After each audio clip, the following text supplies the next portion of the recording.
De este parásito, ¿no? Entonces, prácticamente en 1876 es cuando se empieza a tener una idea de esta parasitosis. Resulta ser que estos soldados franceses viajan hacia Vietnam porque los franceses tenían colonias francesas en Vietnam. Y cuando acaba la guerra en ese país, muchos de ellos regresan a Francia y en Francia, al cabo de años,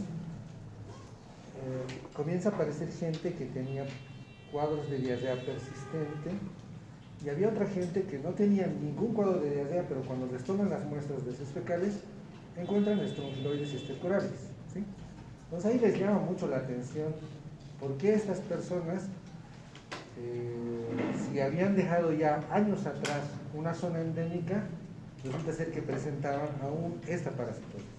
Entonces ahí comienzan a estudiar y a ver de que este parásito puede estar en una situación de sintomático en algunos pacientes y en algunos en condición de asintomático, sin no tener ninguna manifestación clínica y estar parasitados por tiempos prolongados, ¿sí?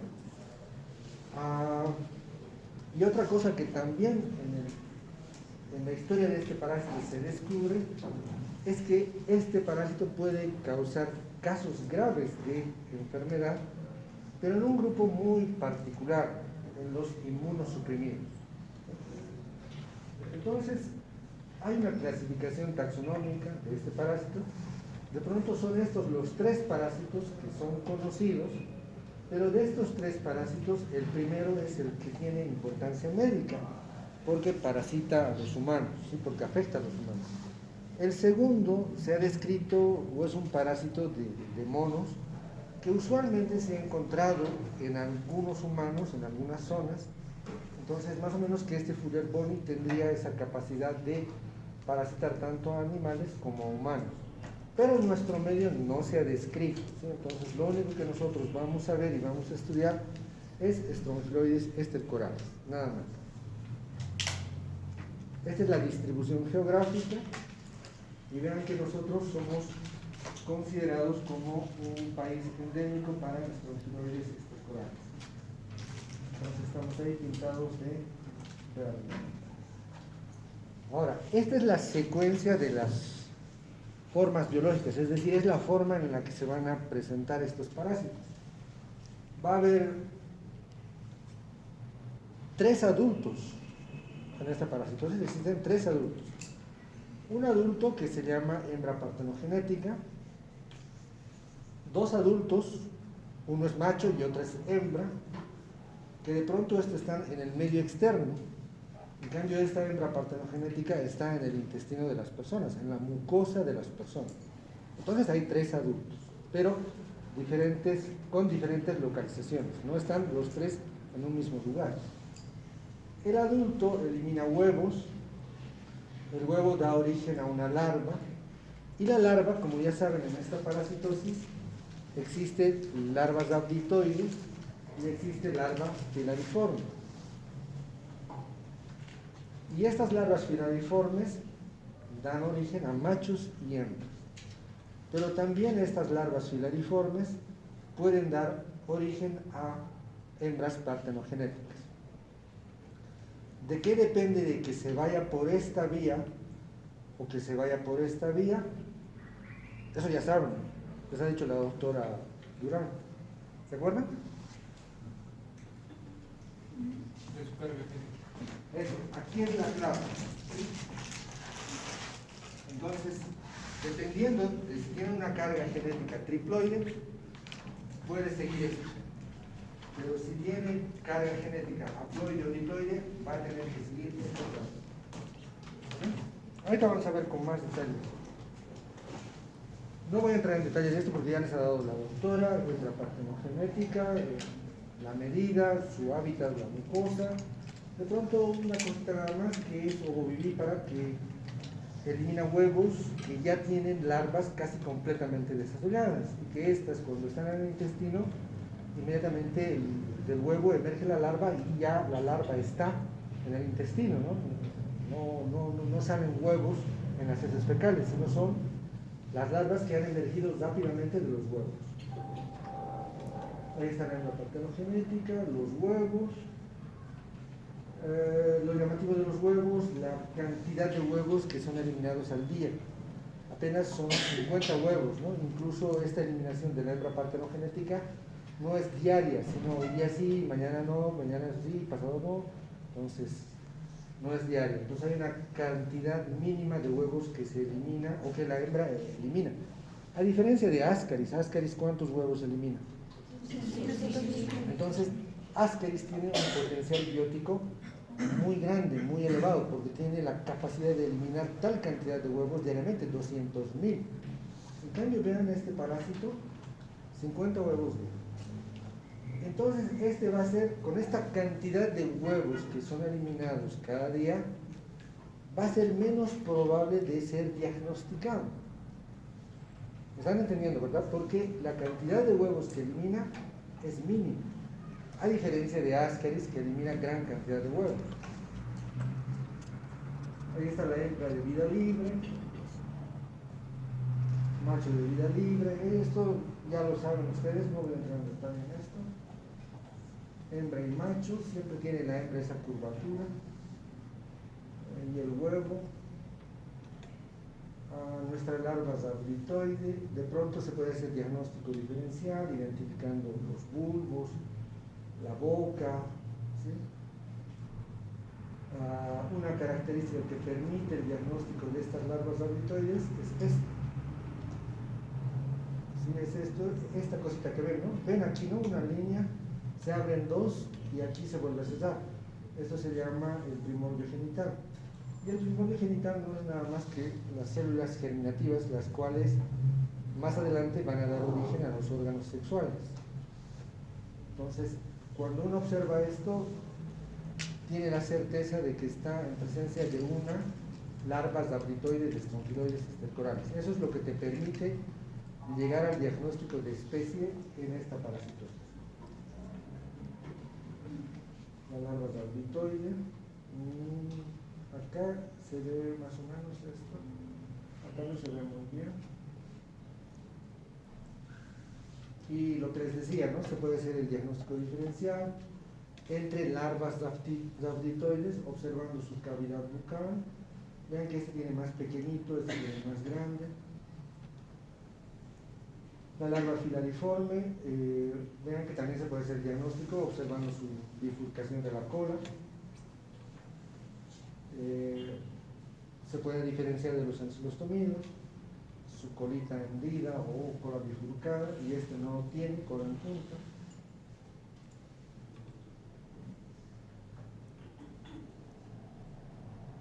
Y aquí está nuevamente el ciclo, lo que hace ratito les decía, ¿no? Entonces, la hembra partenogenética tiene la capacidad de eliminar 3 tipos de huevos. Estos 3 tipos de huevos morfológicamente no se los puede diferenciar, ni por la observación de las larvas. Pero esos 3 tipos de huevos tienen 3 tipos de cargas genéticas, lo que hemos dicho: huevo haploide, diploide y huevo triploide. Este haploide y diploide tienen que sale la larva zabritoide, se va a transformar en 1, 2, 3, y después van a dar origen a un macho de vida libre y a una hembra de vida libre. Una vez que el macho y la hembra se fecundan, se destituye la carga genética. Se destituye la carga a huevo triploide. ¿Sí? Ya es la carga triploide.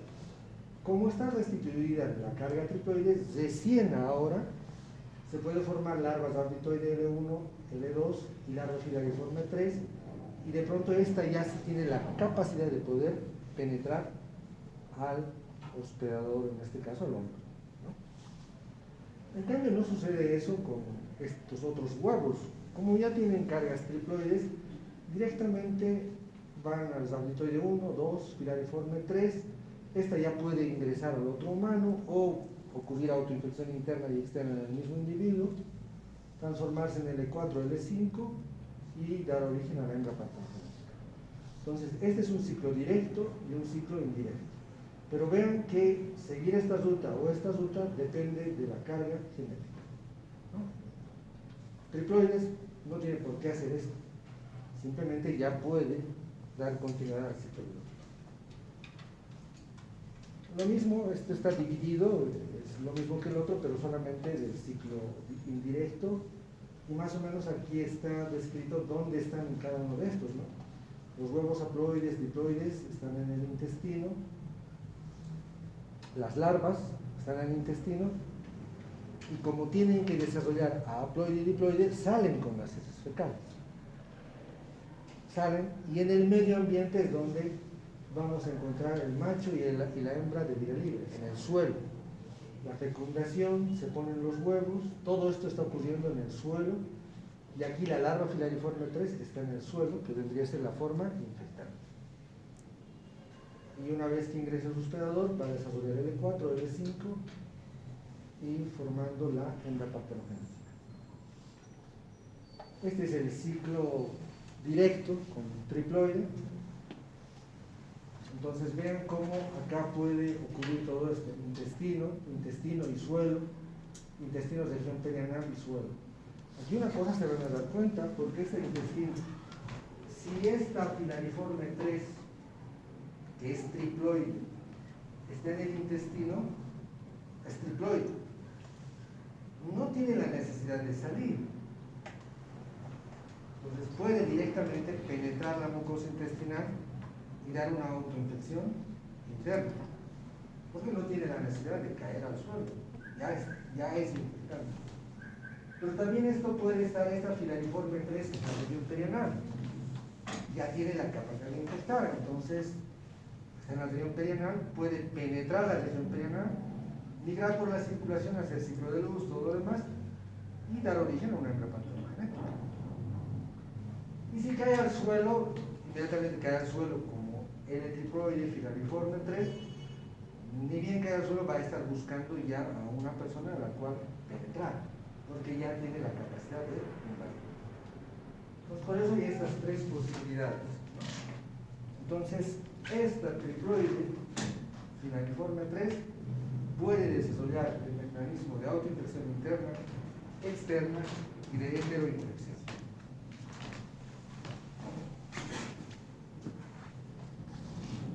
Estos ciclos tratan de mostrar de otra manera cómo ocurre todo, ¿no? Entonces aquí está la hembra partenogénica, los tipos de larvas, las ritoides, estas de pronto son triploides y que están volviendo a ocurrir aquí el ciclo, macho y hembra, huevos, y otra vez penetrar.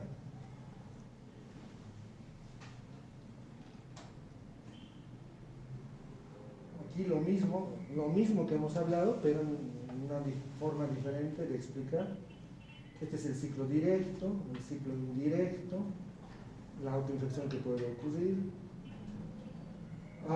Este parásito provoca el síndrome de Loeffler. Entonces ya saben, hoy día estábamos repasando con mi grupo, les decía, el síndrome se define como un conjunto de signos y síntomas que tienen diversos agentes etiológicos como responsables. Entonces el síndrome de Loeffler acá estaría producido por 3 parásitos, bueno, por 4, ¿no? Ascaris lumbricoides, Mercator americano, Xylostoma y Staphylococcus aureus. Todos esos pueden provocar síndrome de Loeffler. Entonces acá, si van a provocar todos estos síndromes de Loeffler, es porque sí o sí van a realizar el ciclo de luz, van a migrar por los pulmones. Indistintamente que haya un ciclo directo o ciclo indirecto, siempre que ingresen al humano van a migrar hacia los pulmones para realizar este ciclo hemotisular o ciclo de luz, ¿sí? Ahora, lo que puede o no ocurrir de pronto es el síndrome de Loeffler, pero lo que siempre va a ocurrir es el ciclo de luz. El síndrome de Loeffler dependerá de la cantidad de parásitos que están migrando, porque eso está sujeto a la carga parasitaria para que sea evidente o no el síndrome de Loeffler. Y acá lo que les decía, ¿no? Hay el mecanismo de autoinfección interna, externa y de heteroinfección. Entonces, acá tenemos las larvas filariformes triploides. Si están dentro del intestino, ya es triploide, puede hacer autoinfección interna y el ciclo irse repitiendo una y otra vez. Lo que les decía al principio, en esos pacientes, o en esas personas que estuvieron en Vietnam, luego volvieron a Francia, no estaban en una zona endémica donde había constantes infecciones, ya habían dejado la zona endémica. Y en ese país donde había buen alcantarillado, había buenas condiciones, seguían teniendo esos cuadros de estrongilosis estercoralis. ¿Por qué? Porque había este mecanismo de autoinfección interna, ¿sí? Permanentemente el parásito estaba siguiendo esto, autoinfección interna, o externa más de paso tal vez, pero eso permitía la cronicidad de esta parasitosis. Un tanto como Immunolepis nana también se acuerdan, ¿verdad? Que la doctora les ha debido decir que si este parásito es persistente, puede estar por tiempos prolongados, es precisamente por los mecanismos de autoinfección interna y externa que tenía, porque en Immunolepis sabían que el parásito adulto no lograba vivir más de 2 semanas, ¿no? Entonces, si de pronto moría, tenía que la enfermedad también desaparecer. Pero estos mecanismos de autoinfección interna y externa permitían que persista la parasitosis y lo de heterinfección, ¿no? Esto ya lo saben, no lo voy a repetir, ya se entiende, ¿verdad? ¿O no se entiende? Lo mismo, esto ya se entiende. Acciones patógenas.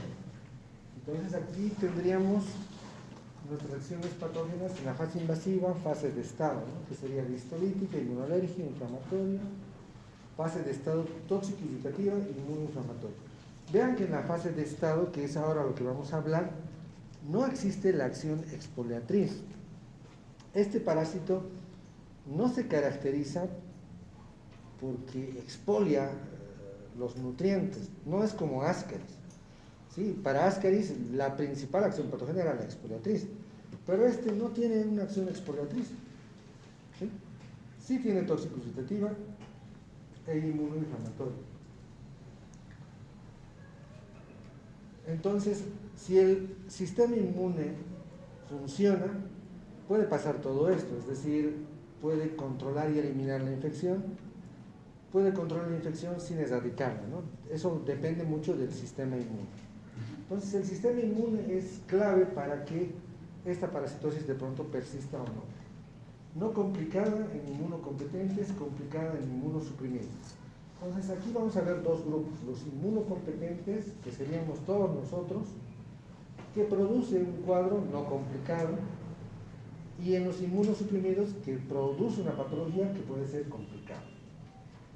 En inmunocompetentes, es decir, nosotros, hay una etapa aguda que se caracteriza por la larva Cousins. Y la larva Cousins no es nada más que esto. Ya han visto ancilostomas, ¿no? Y ahí el doctor Martínez creo que dio. Y también provoca algo similar, ¿no? Pero tiene otro nombre, ¿qué se le llama?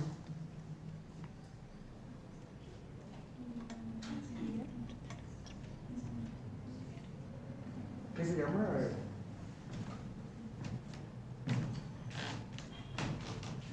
Ahorita me acuerdo.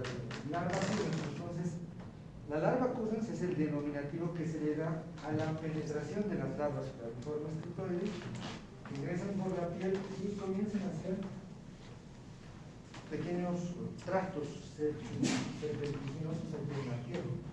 ¿Sí?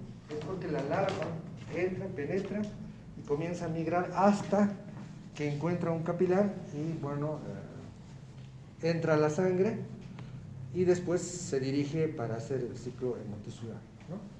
Entonces, una de las primeras manifestaciones de pronto puede ser esto, la larva Cousins, que se caracteriza por la presencia de eritema, edema y leve dolor en el sitio por el cual ha penetrado la larva triploide.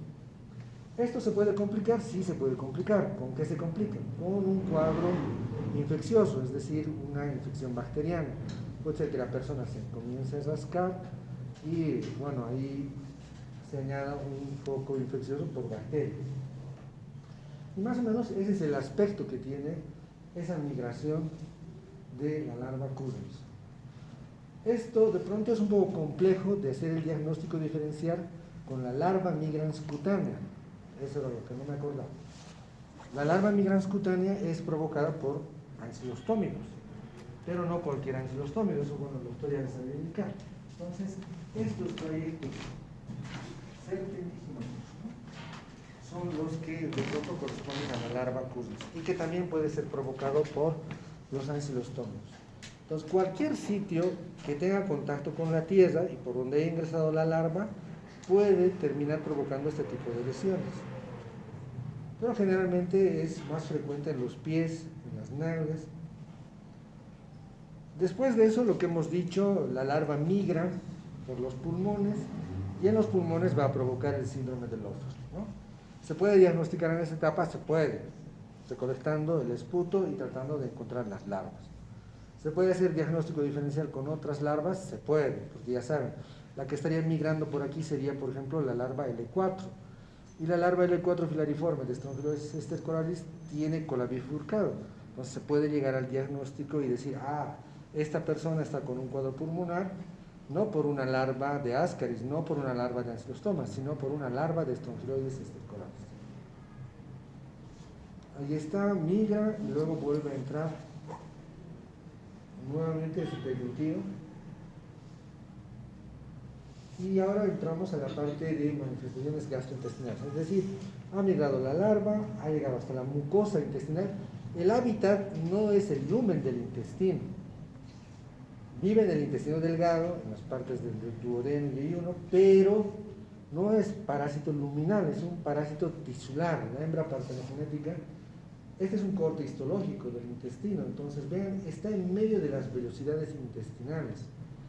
Esta presencia de la hembra partenogenética en las velocidades intestinales es de pronto lo que va a lesionar estas velocidades intestinales y lo que a la larga puede provocar hasta un síndrome de mala absorción por la persistencia de estas hembras partenogenéticas que van dañando, que van lastimando las velocidades intestinales.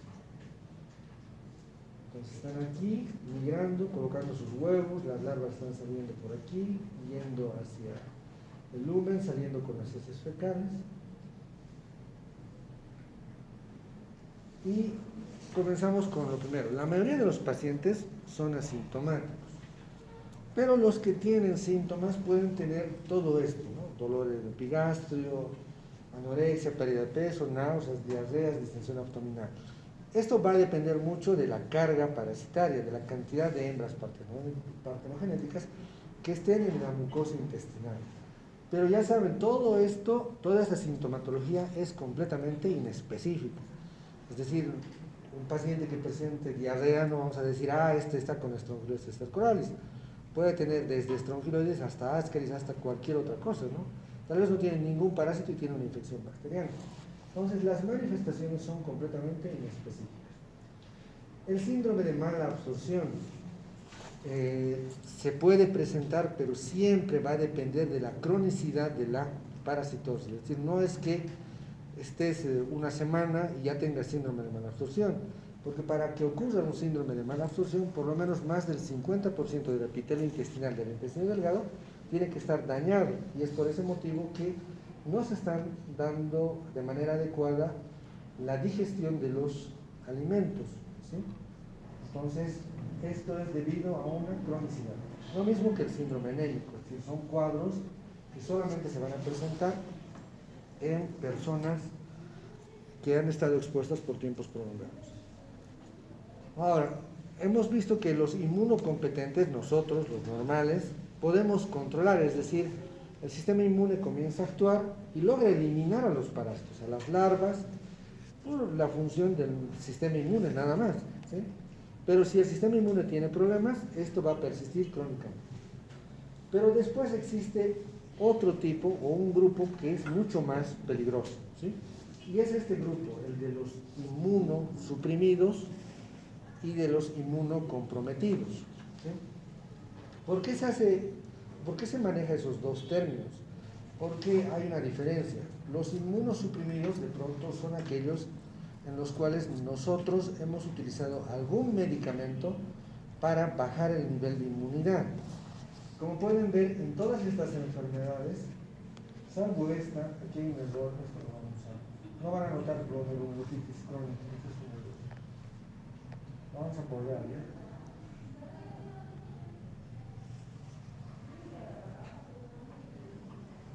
En todas estas enfermedades que están apareciendo ahí, lo común es que se utilizan todos ellos corticoides. En estas 6 primeras se utiliza corticoides. Entonces ahí se está inmunosuprimiendo el sistema inmune por el uso de corticoides. Y en las otras 2, en cambio, puede haber un inmunocompromiso, es decir, hay un déficit del sistema inmune, pero no porque se hayan utilizado medicamentos, sino porque los propios virus, estos 2 que están apareciendo ahí, se encargan de dañar al sistema inmune. Entonces, el sistema inmune dañado por estos virus no va a poder eliminar a Strongyloides estercoralis. En cambio, en este otro caso, en los de arriba, nosotros hemos dañado al sistema inmune, no va a cumplir la función y por ende, en estas condiciones, el parásito va a proliferar.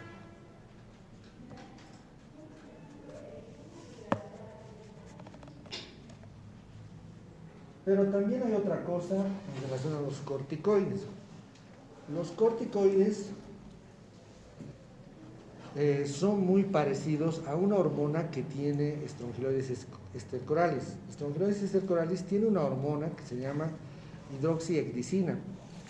Esta hormona que está en el propio parásito lo que hace es regular su metabolismo, es decir, regula los tiempos de transformación, de pasar de una larva a convertirse en hembra partenogenética, el desarrollo de los huevos y todo lo demás. Resulta ser que los corticoides tienen mucha similitud con esta hormona. Entonces, cuando nosotros damos corticoides, es como si estuviéramos poniendo disponible para la hembra partenogenética una cantidad alta de una hormona que favorece su desarrollo. Entonces, estamos de pronto, de manera indirecta, estimulando los procesos de transformación y de proliferación de la hembra partenogenética, los procesos de transformación de huevo a larva. Se está todo su metabolismo acelerándose mucho más. Entonces, se dan cuenta, ahí es el gran problema con los corticoides. Entonces, de pronto, nosotros estamos tratando con corticoides estas enfermedades, pero resulta ser que esa persona tiene Strongyloides estercoralis. No sabíamos que tiene Strongyloides estercoralis y nosotros estamos estimulando la proliferación de este parásito. Entonces, ahí viene el gran problema con esta parasitosis. Se complican estos pacientes porque comienza a proliferar gran cantidad de larvas que comienzan a migrar y comienzan a provocar esto, que se llama el síndrome de hiperinfección y una forma diseminada. Entonces, en el síndrome de hiperinfección no es nada más que la hembra partenogenética ha empezado a generar mayor cantidad de huevos. Y estos huevos han salido las larvas, todo se ha acelerado, todo. Entonces, hay mayor cantidad de hembras partenogenéticas, mayor cantidad de huevos, mayor cantidad de larvas.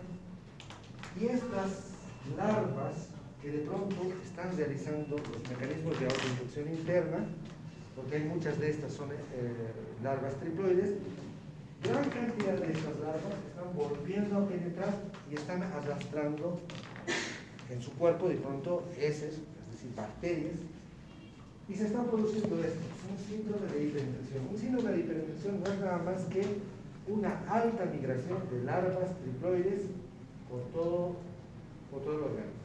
¿Sí? A eso se denomina síndrome de hiperinfección. Pero esto es estimulado por el uso de corticoides. Entonces hay una gran proliferación de larvas. Esa gran proliferación de larvas de pronto puede llegar a ser tan descontrolada que esas larvas se diseminan por todo el organismo. Es decir, las larvas podemos encontrarlas en líquido cefalorraquídeo, se puede encontrar en orina, en los pulmones, en todas partes. Entonces, todo como consecuencia de este primer paso que luego ha llevado a este otro paso. Y todo por el uso de corticoides, ¿no? Entonces, aquí tenemos esto. se ha diseminado por todas partes, ha habido hiperinfección, ya ha habido diseminación por todas partes, y todo esto puede provocar una bacteremia, una meningitis y una sepsis. ¿Por qué? Porque esas larvas, ya les dije, ¿no? Son en su cuerpo de las larvas están yendo pegadas bacterias que se están diseminando por todo el organismo. Entonces, este paciente que de pronto tenía Strongyloides stercoralis ahora va a tener complicaciones tremendas por estos cuadros de pronto muy relacionados con bacterias, pero que han sido trasladadas por estas larvas.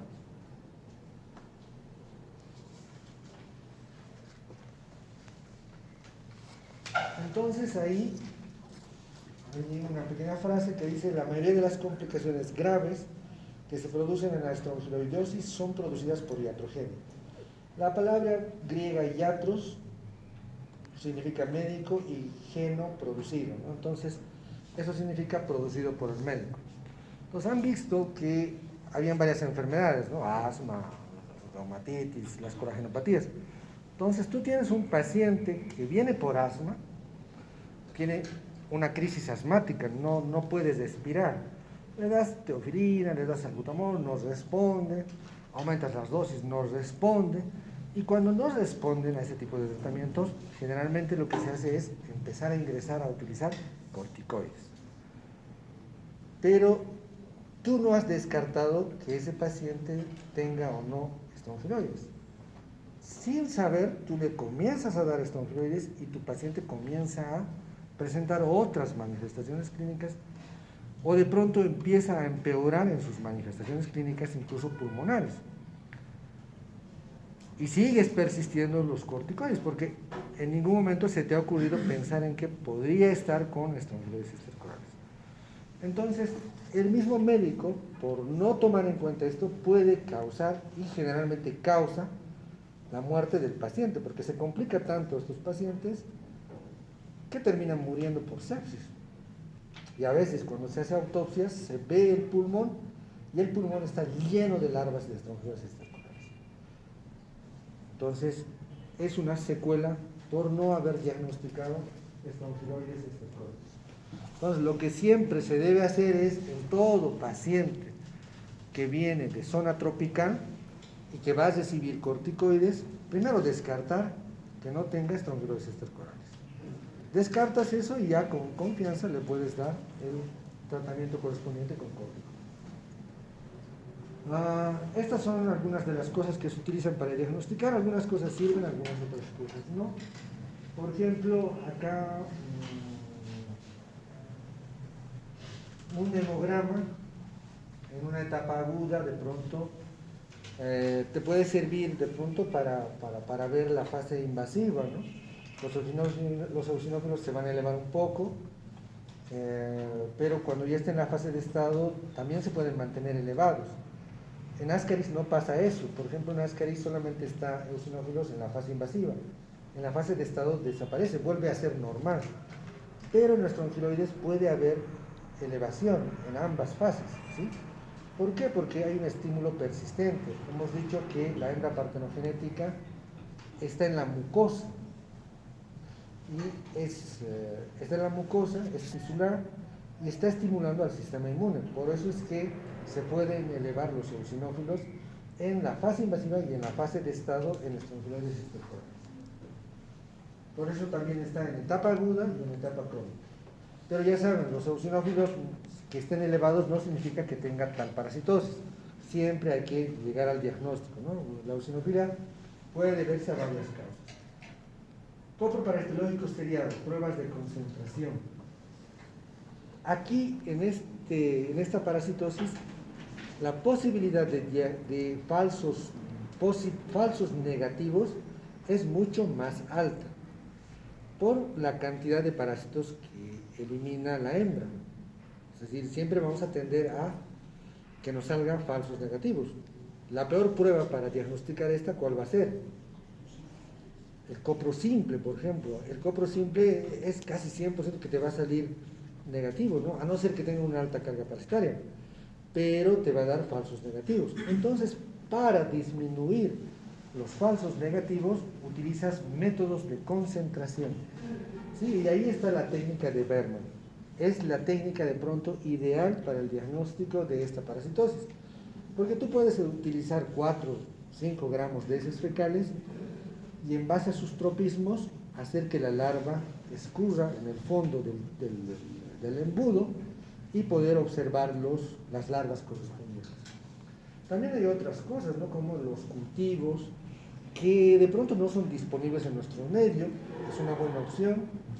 De pronto, no solamente porque no está disponible en nuestro medio, no es asequible, sino en otros lugares también porque tiene costos, ¿no? La endoscopía alta, una endoscopía alta te cuesta por lo menos unos 1.000 bolivianos, entonces tampoco es muy accesible. Pero la endoscopía alta, metes el tubo, no es que metes el tubo, la cámara y ya ves a la hembra partenogenética moviéndose. Tienes que hacer un aspirado de la mucosa, del contenido duodenal, aspirarlo y ese aspirado ponerlo en una placa y buscar hembras partenogenéticas, huevos o larvas en ese contenido. Nivel pulmonar, la radiografía que nos puede dar una neumonitis intersticial, ya saben, no podemos describir ahí, pero igual no es concluyente, puede ser debido a ascaris en citostómenos. El examen de expectoración, que de pronto podemos hacer el diagnóstico directo también, ahí si observamos las larvas pilariformes, esas con cola bifurcal. A nivel intestinal, el enterotest se hace tragar como una pequeña bolsita que saca el jugo del duodeno y luego buscar ahí larvas o parásitos adultos. Y estos son para ver si existe malabsorción o no. En hiperinfecciones existe un signo que es muy de mal pronóstico, ¿sí? Es la ausencia de eosinofilia. Cuando hay una alta hiperinfección, generalmente en pacientes inmunosuprimidos, los eosinófilos no aumentan. Y eso es lógico, porque si el sistema inmune está mal, por más alta carga parasitaria que haya, si no puedes responder el sistema inmune, los eosinófilos no se elevan, ¿sí? Entonces, esa es una señal de mal pronóstico, ¿no? Has encontrado en el esputo un montón de larvas, en la orina un montón de larvas, y resulta ser que los eosinófilos están normales, cero, eosinopenia. Entonces, eso significa, o es una señal de mal pronóstico. Te está confirmando, te está diciendo, sí, el sistema inmune está completamente deshecho, por eso no está pudiendo responder ni siquiera con eosinófilos, y por eso los parásitos siguen proliferando. Diseminar las muestras extraintestinales, es decir, tomar parte de cualquiera de estos sitios una muestra y van a encontrar larvas. Pruebas serológicas no hay en nuestro medio, pero serían ideales para diagnosticar este parásito. Este es el método de Berman. Como pueden ver, aquí es un embudo. Vean, aquí se mete 4 gramos de heces, se echa agua tibia y las larvas comienzan a escurrirse acá. Y fácilmente tú después puedes ver esto y hacer el diagnóstico, ¿no? La ventaja es que puedes ver estas larvas. La desventaja de pronto es que no puedes quedarte con las muestras varios días, es decir, por lo menos dentro de las 24 horas tienes que hacer este procedimiento. Porque las larvas se van a morir y no van a poder, por sus propios movimientos, desplazarse siguiendo el arrastre de larvas. El método de Amori, aquí está de pronto las heces fecales esparcidas, agua tibia y bueno, se escurren las larvas. Cultivo agar, vean cómo ahí se desplazan, están moviéndose por ahí. Y el tratamiento, entonces aquí el tratamiento, de pronto si hay prurito en la fase aguda, antihistamínicos, si hay alguna alteración en los pulmones por hipersensibilidad, evitar corticoides, ya saben por qué hay que evitar corticoides. Estos son los esquemas que se utilizan. La primera opción es ivermectina. Hay que hacer seguimiento al tratamiento, evaluar el síndrome de malabsorción y evaluar el síndrome de hiperinfección complicada. De pronto, esto es para algunas situaciones que están dentro de lo normal, ¿no? O que están dentro de lo de lo común en pacientes inmunocompetentes, pero si es en un inmunosuprimido, el esquema tendrá que cambiar. Bueno, tendrás que dar estos antiparasitarios, pero a esto tendrás que sumar antibióticos, ¿no? Ya sea por vía parenteral de pronto, si amerita. Las medidas de profilaxis, esta es la principal medida: el uso de sandalias, lavado de manos, lavado de alimentos, consumo de agua filtrada. El lavado de alimentos no es un mecanismo muy frecuente, es decir, ¿a qué nos referimos con alimentos? No cualquier alimento, ¿no? Una lechuga que de pronto se ha caído al suelo, una fruta que ha estado en el suelo, que ha tenido contacto con la tierra y que se ha adherido una larva a esto, y de pronto uno se lo come, ¿no? Y la larva puede ingresar por vía oral, pero mismo que ingrese por vía oral, inmediatamente va a penetrar por las encías o la mejilla, la cara interna de la mejilla, y va a hacer el síndrome del ojo correspondiente, ¿no? El ciclo de luz, el ciclo hemotisular, siempre va realizado. Entonces, es siempre y cuando un alimento haya entrado en contacto con tierra y esté pegado a una larva. No es el principal mecanismo. El principal mecanismo es los pies, la penetración activa por medio de los pies, ¿no? O cualquier parte del cuerpo que haya entrado en contacto con la tierra. Consumo de agua filtrada también, de pronto son aguas que más arriba, donde están siendo captadas, alguien ha defecado y esas larvas han entrado en contacto con el agua, se han deshecho, y a pesar de que son cristalinas, tienen larvas, ¿no? De pronto puede ser otro mecanismo. Pero ya saben, el principal mecanismo es la penetración activa por la piel, ¿no? Por algún lugar de la piel. Prevención de desparasitación masiva, se han hecho campañas de desparasitación masiva con ivermectina. Saneamiento básico, es decir, tener alcantarillado disponible para que la gente no haga sus necesidades en el medio externo, ¿no? Es decir, evitar el fecalismo. Y educación sanitaria, ¿no? Educar a la gente en torno a la necesidad de no andar descalzos, pero eso es un poco complejo, en realidad rural es muy complejo. Además en el trópico, ¿no? En el trópico hace calor, uno quiere estar con cortito, con sandalia, con polera, pero ya ven que es muy importante. Diagnóstico y tratamiento de pacientes inmunocomprometidos, de aquellos que van a recibir drogas inmunosupresoras. Entonces, sí o sí, en todo paciente que va a recibir corticoides, primero descartar estomatitis intercolaris para no ser el responsable de iatrogenia. ¿Dudas? ¿Está claro? ¿Puede ser el único parásito que tenga ciclotoxina? El único ciclo, ¿cómo? El único parásito que tenga ciclotoxina. De los nemátodos. Sí, este sería el único, porque, a ver, los ancilostómidos no tienen cicloautoxeno,